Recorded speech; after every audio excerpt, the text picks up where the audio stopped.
Thank you. Well, I mean, I think, listen, at least the way I organized it, how did I mobilize this as a sort of, I would call it like a literary strategy?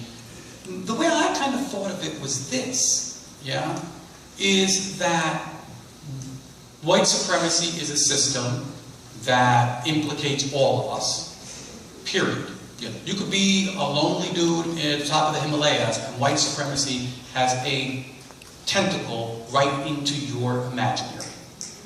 Yeah, it doesn't matter. Look, I got pictures of me in Korea, in Seoul, standing in front of a wall of skin bleaching creams.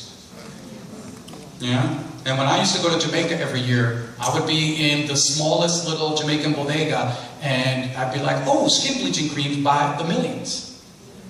And homemade shit. My aunt used to do a fucking salon, and she had her own special cooked Sammy Sosa cream. So, you know, I think to think that and I'm not saying you're saying this, to understand that white supremacy is the pervasive default of our collective moment, I think is important to understand that. And skin color, as the way skin color works along the axis of race. And then I always think that all of us have privileges in this system, and all of us have deep, deep disadvantages. For most of us, especially people of color, the disadvantage is the size of the Himalayas, and the privileges are these little spaces where we try to maneuver in. My question about someone like Junior isn't that is Junior fighting this fight for someone darker than him. Someone like Junior is someone like me. He's a racist person. When I got called nigger all the time in the non-positive way growing up, motherfuckers weren't like, I'm checking your skin color. And so my thing, but my thing was to represent the full attempt to not represent, but attempt to be in conversation with the way I understood this thing working. Where that we have, depending on, this stuff is so contingent, depending on who we're talking about, don't we have privilege? And depending on who we're talking about, we don't have privilege, right?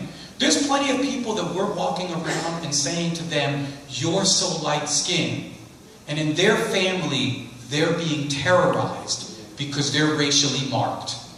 And so they're outside in the world and everybody's like, oh, you're so light-skinned, you must have it so easy. And they're going home to family members who like, ese pelo tuyo, animal. And I think that often we forget that these things are simultaneous. And that the agony which people feel in this system doesn't sort itself by simple phenotypic details. And I think as a Dominican, as a person of the African Caribbean, of a Caribbean person, as a person with 5 siblings, where if you put my 5 siblings in a room and you scattered a bunch of other people, you would never guess we were related. I don't give a fuck who you are, man. You would be like, you'd have to fucking get a computer to guess that shit, and that motherfucker would still get it wrong. So for me it was important because I lived in a family where I had a sister who was phenotypically African American, whatever that means. People would see her and they would be like, no one would speak Spanish to her. And I had a sibling who, he did not signal Greek or ethnic, motherfucker was like, ta-ta. And so, for me who grew up, in a crucible of a system that was like contingent, in a system that was relational, in a system that had a lot of relativity in it, in a system that yet nevertheless inflicted an enormous amount of agony. I just felt like this is our default. A book that doesn't contain this is like a physics book that doesn't have gravity. I think there is no greater fantasy novel than all these novels that are written that never signal how important race is to this planet. And that's why I find that like when people say to me like, oh, you like reading fantasy? And I see they're holding some of our great acknowledged fiction writers who have never mentioned race in their life till it's time to write their race book.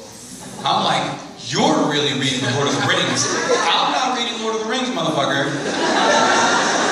Because in my universe, this concept, this construct, this horrifying, this lesion of the imaginary is present whether we like to recognize it or not. All of us partake in it. And all of us are victimized by it. Some of us more than others. So that's what I was thinking about. It all comes from Christmas dinner at the Diaz household. And we're like, So another one. We have something up top.